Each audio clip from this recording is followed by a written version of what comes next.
gente aqui em Ribeirão Preto, à Tona Podcast. É isso aí. Bom, vamos direto ao assunto então, que hoje tem bastante coisa pra falar, né? Que esse é uma área que eu gosto muito, né? É uma área que eu gosto muito, a parte dos games aí, desde a infância.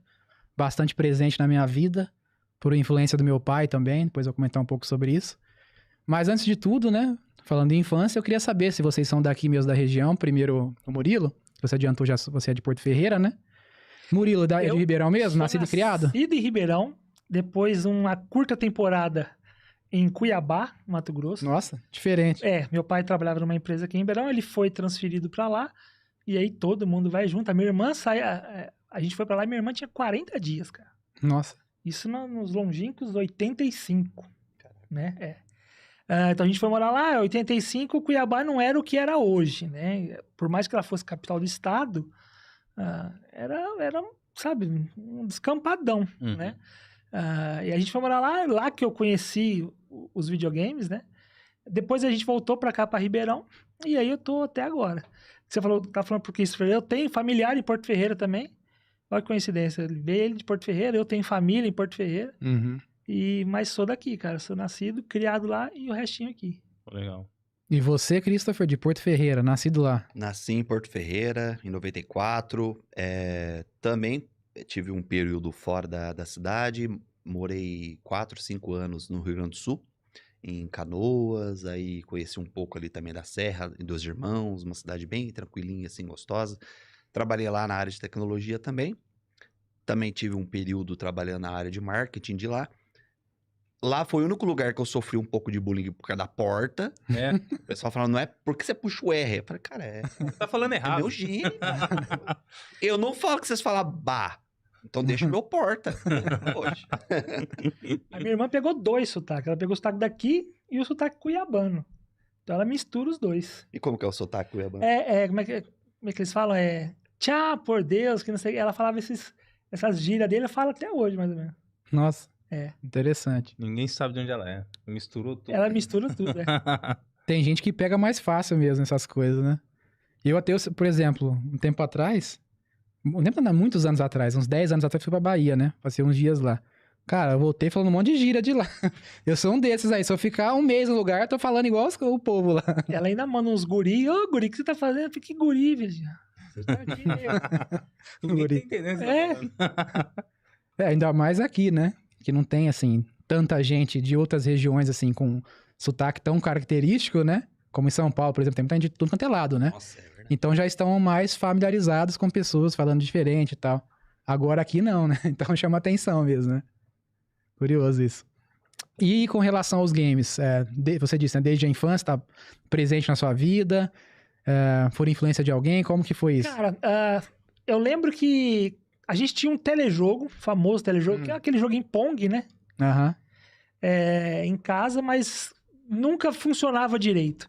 A primeira vez que eu tive contato mesmo com equipamento para saber jogar videogame foi com o Phantom System, que era um clone do Nintendinho, de 8 bits.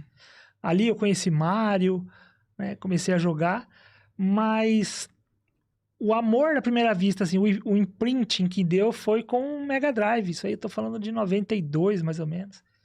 Que aí meu pai e minha mãe me deram na época, né, um Mega Drive de Natal. E aquela época, assim, era o presente de Natal, de aniversário e do outro Natal, né? No Dia das Crianças. Sim, é verdade. Você já emenda tudo. Como eu falei, Cuiabá era difícil chegar a essas coisas, né? Imagina, nessa época, né? Exatamente, vinha muito da rota do Paraguai.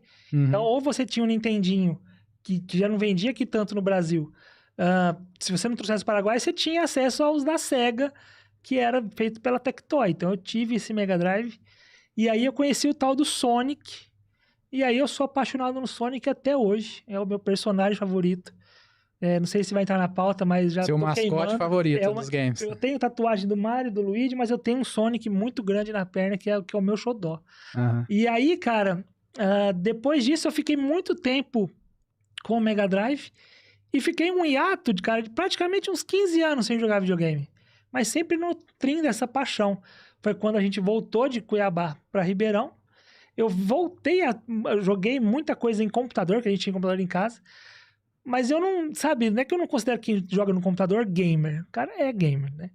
Mas não é a mesma coisa você jogar no computador por melhor que for o seu computador, por melhor que seja o seu jogo, não é uma coisa que você sentar, Controle ligar, na mão. colocar, na época, né? Soprar a fita, colocar, e não é a mesma coisa, né? Uhum. E a minha paixão veio daí. Depois, isso eu vim ter só o Play 2 na época. Isso aí já em 2005, que eu falei, não, agora... E aí eu vim galgando mais. E aí, cara, nunca mais parei de curtir videogame. Tem até hoje. É uma característica minha. Pessoal, eu sou bem nerd. Sou um cara muito nerd. A gente tava discutindo aqui antes. Discutindo, não, né? Conversando. De séries aqui. Sou muito fã de cultura pop, cultura nerd. Eu sou um nerd assumido, literalmente. E adoro, cara, estar nesse meio. Adoro mesmo. Bacana. E você, Christopher? No mundo dos games, pelo que eu me lembro, eu comecei com 4 anos de idade, num aniversário meu. A gente morava numa escola, lá de Porto Ferreira, chamada Djalma. A gente tinha uma casa dentro da escola, assim. Eu lembro até hoje que o meu avô veio com uma caixa desse tamanho, assim, de presente. Eu fiquei, caramba, o que é isso, né? Aí abri, era um Super Nintendo, meu primeiro videogame na vida. Que veio com Super Mario World, Super Mario World e um jogo de luta japonês.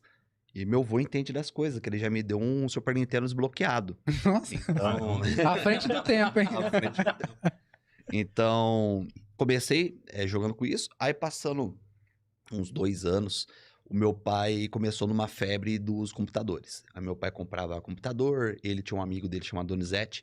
Os dois iam para São Paulo, na Santa Efigênia, comprava a CPU, peça e trazia, tava nessa febre. E eu comecei a embarcar nisso, eu olhava meu pai mexendo assim e tal. E aí um dia eu lembro que o meu pai formatou o computador para instalar o Windows 95.